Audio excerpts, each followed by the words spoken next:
హిందూ మతంలో ఉండే అన్ని భేదాలని పోగొట్టగలిగే ఏకైక దీక్ష అయ్యప్ప దీక్ష.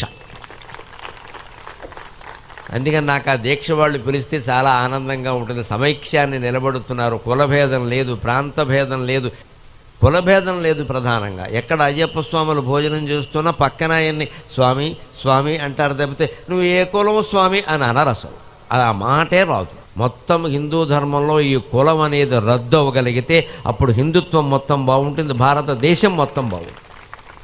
ఓ పక్క కుల సంఘాల భోజనాలు కార్తీక మాసంలోనే జరుగుతూ ఉంటాయి, అయ్యప్ప దీక్షలు కార్తీక మాసంలోనే జరుగుతూ ఉంటాయి. మన ప్రత్యేకత ఇది. పోటాపోటీ ఉండాలి, పర్వాలేదు.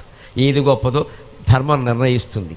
అంచేది అయ్యప్ప దీక్ష వాళ్ళు ఎవరైనా పిలిస్తే నాకు రావాలని ఎందుకు అనిపిస్తుంది అంటే, ఎటువంటి భేదము లేకుండా 4 మెతుకులు నీ పక్కన కూర్చొని తినడానికి దిక్కుమాలిన కులం అడ్డమైతే ఈ అధవ కులం తీసుకెళ్ళి గంగలో బారేద్దామని అందరికీ చెబుతున్న దీక్ష అయ్యప్ప దీక్ష.